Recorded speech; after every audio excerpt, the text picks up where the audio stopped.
ये तस्वीरें भी जरा देख लीजिए, ये तस्वीरें जी बम पटाखे नहीं हक नाच बनता है। भंगड़ा सब हो रहा है। कुमार साहब, बिल्कुल बहुत छोटी सी प्रतिक्रिया। बिल्कुल बिल्कुल, ये तस्वीरों पर हक बनता है। देखिए, जनसुराज विगत 3 वर्षों से भी कोई सांसद या विधायक या मंत्री के साथ बिहार की सड़कों पर नहीं था, या बिहार के मुद्दों को लगातार प्रमुखता से और प्रखरता से नहीं उठा रहा था। हमारा जो दायित्व है वो हम 3 वर्ष से कर रहे थे, और पुनः चूंकि प्रत्येक सीट पर जनसुराज लगभग तीसरे पोजीशन पर है, तो अगले 5 वर्ष भी बिहार के जो प्रमुख मुद्दे हैं हम्म। उस पर जनसुराज, प्रशांत किशोर जी और पूरा का पूरा हमारा नहीं कार्यकर्ता भाई, का आप तो बेस ये कह रहे उन्हीं थे ना बिहार कि के मुद्दों जेडीयू की पर 25 रहेगा। सीटें भी नहीं आएंगी, और दम हाँ ठोक कर तो कह रहे थे, पर्ची पर लिख कर कह रहे एकदम थे जेडीयू 80 पर दिखाई दे रही है। एकदम सही बात है। इस पर जवाब ले लीजिए। अभी जो भाई साहब बड़े हमारे सम्मानित मंत्री जी आए थे, उनसे भी पूछा होता कि बड़का झूठा पार्टी कौन कहा था।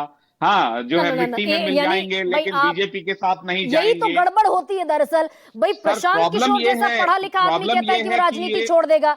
इस ना ना सवाल ना पर ना मैं आती एक हूँ, एक मिनट, सेकेंड, एक इसी सेकेंड। सवाल पर आऊंगी। इसी सवाल पर मैं कुमार सौरभ आती हूँ। छोटे से ब्रेक पर जा रहे हैं। तस्वीरें बहुत चौंकाती भी है, लेकिन स्टैब्लिश भी करती हैं कि महागठबंधन की कोई हवा बिहार की धरती पर नहीं थी। लौट रहे खबर इस वक्त आपको न्यूज 24 पर बता रहे हैं कि चुनाव आयोग के जितने भी रुझान हैं उसमें एनडीए को 200 सीट अब मिलती हुई दिखाई दे रही है, और यही टेली पर रिफ्लेक्ट हो रहा है। इसमें बीजेपी सबसे बड़ी पार्टी बनती दिख रही है। सारे प्रेडिक्शंस के बिल्कुल अलहदा बीजेपी 90 सीटों पर, जनता दल यूनाइटेड 80 सीटों पर। It's a good comeback of Janata Dal United. Nitish Kumar का भी एलजेपीआर 21 सीटों पर, आरएलएम 4 और हम पार्टी 5 सीटों पर रुझान में आगे। तो जो सबसे बड़ा सवाल मैं रोज पूछती थी कि भाई किसका होगा बिहार, किसकी बनेगी सरकार, फिर से नीतीश कुमार या आपकी बार तेजस्वी सरकार, उसका दरअसल जवाब आपके सामने स्क्रीन पर है। 200 सीटों पर एनडीए रुझान में आगे दिख रहा है, महागठबंधन 37 सीटों पर, आयरनिकली आरजेडी सिर्फ 28 सीटों पर। पिछली बार 75 का मैसिव दरअसल मैंडेट था आरजेडी के पास, कांग्रेस सिर्फ 4 सीटों पर। साधना भारती मेरे साथ हैं। साधना, दरअसल इवैल्यूएशन के साथ और तर्क के साथ बताइए, क्यों आप 4 सीटों पर इस समय खड़े दिखाई दे रहे हैं? देखिए, जो आंकड़ा है बिल्कुल खुश करने वाला नहीं है, और मुझे लगता है ये इस पर आत्मचिंतन, आत्म अवलोकन की आवश्यकता है। हो सकता है, मुझे लगता है कहीं जहां हमने फ्रेंडली फाइट की है वहां मुझे लगता है उसका हमें नुकसान झेलना पड़ा है, मेरा व्यक्तिगत। लेकिन मैं एक चीज जरूर कहूंगी कि हम चुनाव हारे हैं, हिम्मत नहीं हारे हैं।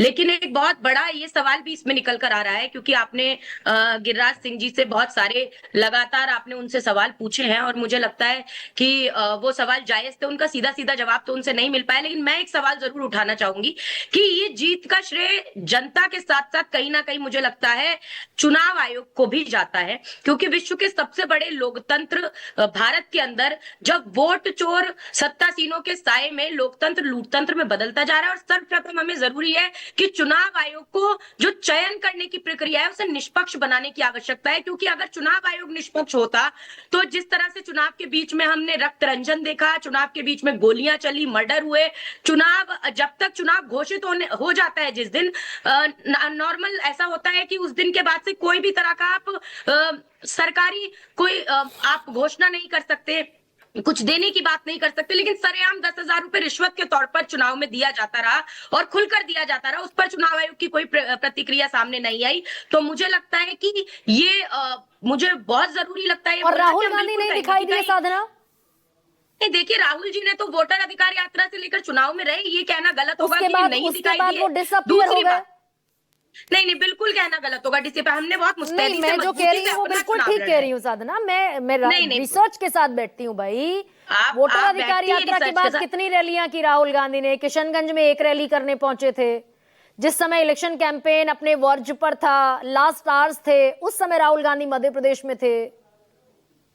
देखिए हम गठबंधन के साथ महागठबंधन चुनाव लड़ रहा था, सभी ने अपना अपना उसमें योगदान परिपूर्ण किया है। ये कहना गलत होगा, डिसअपियर शब्द यूज कर रही है, उसके लिए आप पूरी रिसर्च के साथ बैठती हैं, इसमें मेरा कोई दो मत और दोहराए पर मैं नहीं हूं। लेकिन मैं ये अवश्य कहूंगी एक चीज को, कि एक चीज और बोली जा रही है कि बार बार कहा जा रहा है देखिए हार हो गई, और आपने कहा कि हम विपक्ष में बैठने के लिए सीटें नहीं है, और इस तरह की जब बात आप करें, देखिए थॉमस अल्वा एडिसन ने बल्ब का आविष्कार किया, 1000 से अधिक नाकाम प्रयास किए, लेकिन उन्होंने बनाया ना, बल्ब का आविष्कार तो किया। तो असफलता ये तय नहीं कर देती है आपकी आगे जीत नहीं होगी, आप आगे लड़ाई नहीं लड़ सकते, नहीं, लेकिन मुद्दे ये नहीं उठा साधना, सकते। लेकिन ये बात और ठीक है आपकी, जी। ये बात ठीक है भाई। सफलता के बाद सारे सवाल बंद हो जाते हैं, और असफलता के बाद सवाल और पैदा भी हो जाते हैं, जो नहीं भी होते जी। वो भी पैदा हो जाते हैं। लेकिन साधना, ठीक है। ये कम से कम ये तो एक पार्टी के भीतर मंथन चल रहा होगा कि वोट चोरी का मुद्दा रफ्तार पकड़ता हुआ नहीं दिखा, आखिरी दम तक जितनी ताकत उसमें लगाने की जरूरत थी नहीं लगा पाई क्या पार्टी? नहीं, मुझे लगता है वोट चोरी का मुद्दा जो है, ये बात हो सकती है कि हम जनता तक नहीं पहुंचा पाए ठीक तरीके से बात, लेकिन कहीं ना कहीं वोट चोरी का मुद्दा तो जीवंत आज भी है, और उस पर हम अडिग खड़े हुए हैं। हाँ। मैंने इसीलिए कहा कि इसका श्रेय चुनाव आयोग को भी जाता है। हाँ। जो एसआईआर हुई और हमने जो प्रश्न उठाए, उसी की वजह से इतना बड़ा आंकड़ा है। हम तो खुलेआम, मैं तो ये चीज व्यक्तिगत तौर पर भी कह रही हूँ। ये और 4 खुद में सीटें क्यों? आप 60 सीटों पर भारतीय- चुनाव लड़े जी। साधना, आप 60 जी। सीटों पर चुनाव लड़े, 60 में से सिर्फ 4 सीटें। नहीं, ये जितनी आपके लिए हैरानी की बात है उतनी हमारे लिए भी है, इसमें हम आत्मावलोकन करेंगे। लेकिन चुनाव आयोग का बहुत बड़ा हाथ है। मैं फिर कह रही हूँ कि गोदी मीडिया तो सुना था, गोदी चीफ चुनाव आयुक्त भी हो गया, वोट चोरी कवच मिल गया इनको। वो जो 16 धारा में परिवर्तन किया गया, बार बार कहा गया कोर्ट चले जाइए, चुनाव आयुक्त के खिलाफ हम कोर्ट जा ही नहीं सकते थे, ये हमारी मजबूरी रही है। भाई और इसी हमने चुनाव खुलेआम आयोग विपक्ष के के तौर पर उठाया। इसी चुनाव आयोग के मातहत ममता बनर्जी चुनाव लड़ती हैं। इसी बिल्कुल। चुनाव आयोग के मातहत आपने तेलंगाना लड़ा, कर्नाटक लड़ा, हिमाचल लड़ा ना। हिमाचल में तो बिल्कुल 1% लड़ा, का भी और वोट उसको शेयर नहीं का लड़ा। फासला नहीं था, क्लोज फाइट हम थी, तो- आप जीते। बिल्कुल हम कई चुनाव जीते हैं, लेकिन हम ये कह रहे हैं कि वोट चोरी का मुद्दा डिनाई नहीं हो जाता इस बात से, उसे हम उठाएंगे। ये गलत तो हो ही रहा है ना गलत, कि एक व्यक्ति 3-3 जगह वोट दे रहा है। जो बसें भर के करनाल से पहुंची बिहार, जो कपिल सिब्बल जी ने भी जिस पर सवाल उठाए, रेल मंत्री ने उस पर कोई जवाब नहीं दिया, कोई सरकार की तरफ से जवाब नहीं आता, कोई नैतिकता पर कोई जवाब नहीं है, सरेआम गोलियां चलना। क्या चुनाव आयोग सच में अपना काम कर रहा था? बिल्कुल नहीं कर रहा था। दूसरी चीज मैं ये कहूंगी, एक समय वो था अटल बिहारी वाजपेयी जी 3 जगह से चुनाव लड़े थे, 2 जगह से हार गए, निर्दलीय प्रत्याशी के सामने जमानत भी जब्त हुई, लेकिन इसका मतलब ये नहीं है सब खत्म हो गया। दूसरी चीज, एक बार बार मुद्दा नहीं, उठाया लेकिन जा रहा है, यहाँ तो गनी गरिमा जी, लगातार, एक यहाँ मिनट, तो सतत क्योंकि- है ना साधना। क्योंकि- देखिए मैं मैंने मान आज रही- एक मैं सुबह पूरी एक बात कोट आपकी पढ़ा मान रही, था, आप मैंने लोगों एक को मैं कोट deny पढ़ा नहीं कर रही था, बात जो है। मैंने सुबह में आज एक कोट पढ़ा था साधना, और यही अभिषेक के लिए बोल रही हूँ, यही कुमार सौरभ के लिए भी बोल रही हूँ। और वो कोट ये था कि चर्चा इतनी सहज हो कि हारने वाले को बुरा ना लगे और जीत वाला गुब्बारा अहंकार के गुब्बारे में फूल ना जाए। इसीलिए मैं साधना आपको ये एज भी दे रही हूं। लेकिन कितने सवाल उठेंगे भाई? हरियाणा उठा, दिल्ली उठ गया, महाराष्ट्र उठ गया, कितने सवाल? कांग्रेस इतनी देखिए, मैं ये कमजोर बात- पड़ी कैसे बनती दिखाई दे रही है? बस इस सवाल का जवाब जल्दी से दे दीजिए। आदरणीय गरिमा जी, मैं आपकी पूरी बात को सराखों पर रखते हुए ये कह रही हूँ कि हमें आत्मावलोकन और आत्मचिंतन करने की आवश्यकता है कि हमसे कहाँ गलती हुई, कहाँ भूल हुई, कि जनता का हम जो हमें उम्मीद थी उस पर हम खरे नहीं उतर पाए। लेकिन उसके साथ जो सवाल जीवंत है वो है। लेकिन मैं भारतीय ओबीसी महासभा की मुख्य संयोजक भी हूँ। बार बार ये कहा जा रहा है जातिवाद हार गया। जातिवाद की बात कांग्रेस ने नहीं की। हाँ, ध्रुवीकरण की जो बात थी धर्म के आधार पर, वो गिरिराज सिंह जी जैसे नेता खुलेआम करते रहे। आपने सवाल भी पूछा, जवाब नहीं, मिला मैं तो आपको। अगर इसको पलट लेकिन- भी दूं तस्वीर को, तो यादव और मुसलमान माने जाते हैं भाई। पूरा सारा एग्जिट पोल ये कह रहा था कि यादव और मुसलमान कंसोलिडेट होकर जाएंगे 31% महागठबंधन के पक्ष में। 90% का आंकड़ा आपको दिखाया जा रहा था। ये तो वो भी रिफ्लेक्ट करता हुआ नहीं दिख रहा है ना टेली। आरजेडी 28 पर और कांग्रेस सिर्फ 4 पर। 31% वोट शेयर बहुत होता है भाई। 37 से पिछली बार जीत गया था एनडीए।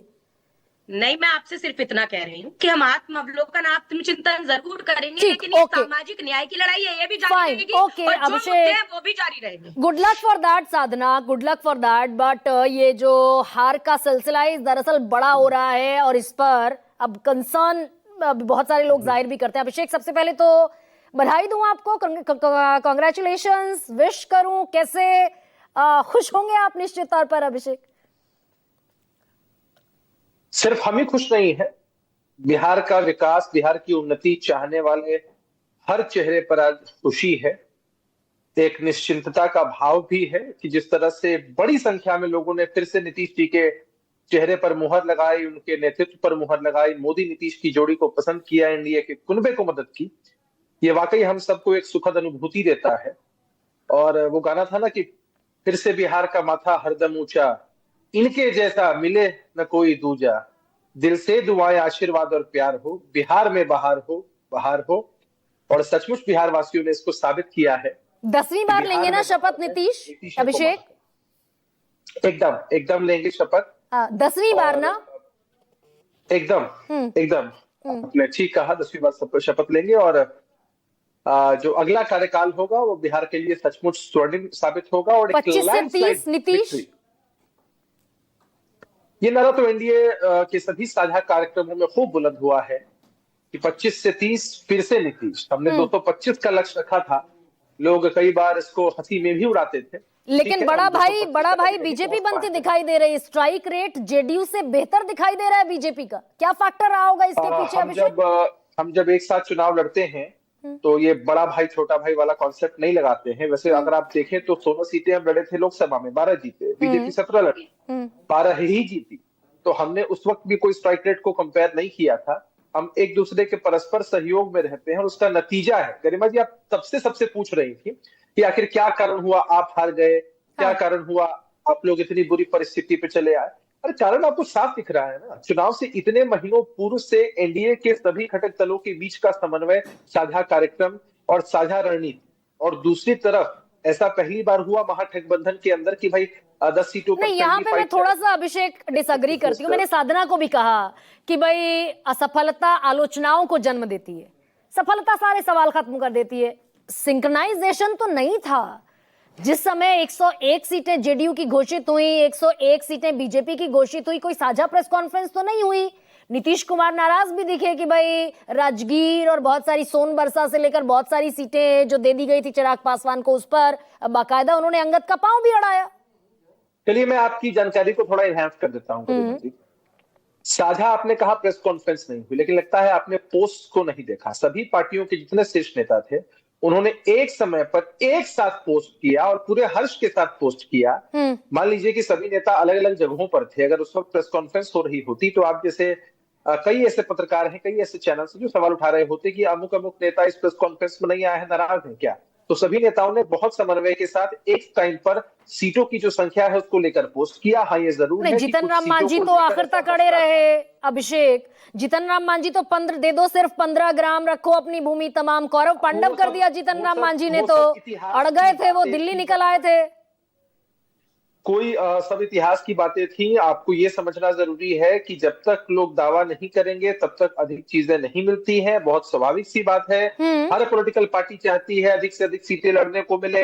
उन्होंने भी दावा किया, फिर पूरे समन्वय के साथ सीटों का बंटवारा हुआ। क्या अनाउंसमेंट? ये मैंडेट ठीक, ये मैंडेट प्रधानमंत्री नरेंद्र मोदी और नीतीश कुमार का साझा मैंडेट है या ये नीतीश कुमार का मैंडेट है मुख्यमंत्री के तौर पर? हम तो ये कहेंगे एक लाइन में कि ये मैंडेट एनडीए को मिला है। बिहार में नेतृत्वकर्ता नीतीश कुमार जी हैं, देश के स्तर पर नेतृत्वकर्ता मोदी जी हैं और सब एक साथ मिलकर चुनाव लड़े। और हम बहुत धन्यवाद देते हैं, आभार व्यक्त करते हैं चिराग पासवान जी का, जीतन राम मांझी जी का, उपेंद्र कुशवाहा जी का। सबकी पार्टी ने, सबके नेताओं ने, कार्यकर्ताओं ने मिलकर मेहनत की है और ये सबकी कलेक्टिव जीत है। और मैं तो ये कहूंगा ये बिहार के आम आवाम की जीत होगी। अच्छा अभिषेक, ड्यूरिंग द इलेक्शन कैंपेन कहीं जितने कॉन्फिडेंट आज आप दिखाई दे रहे हैं, अनुप्रिया को भी मैं सुन रही थी, she was very much confident. During election campaign ये कॉन्फिडेंस नहीं था ना, कहीं तो खटका था कि भाई पिछली बार 43, तो इस बार ये दरअसल थोड़ा सा देखना पड़ेगा कि कहां पर आकर टैली पर, स्कोर बोर्ड पर खड़े हुए दिखाई देंगे। या ये कॉन्फिडेंस था? नहीं, पूरा कॉन्फिडेंस था। इस पूरे इलेक्शन कैंपेन में मैं आप मीडिया के साथियों से पिछले चुनाव की जितना इंटरेक्ट तो नहीं कर पाया। आपको शायद जानकारी होगी या नहीं होगी, बिहार में जब इस विधानसभा चुनाव का शोर थमेगा तब एमएलसी चुनाव का शोर गूंजेगा और मैं उसकी तैयारी में लगा हुआ था अपनी सीट पर। इसलिए मैं मीडिया के साथियों से बहुत इंटरेक्ट नहीं कर पाया, बहुत डिबेट्स नहीं कर पाया। फिर भी हमने कई डिबेट साथ किए हैं और उन सभी डिबेट्स में आपको कहीं हमारा कॉन्फिडेंस डिगा नहीं दिखा होगा। आपको याद होगा गरिमा जी, आप मुझसे कड़े और बड़े सवाल पूछ रही थी मोकामा की सीट को लेकर। आज तो मोकामा की सीट पर हमारे प्रत्याशी ने जीत तक दर्ज कर दी।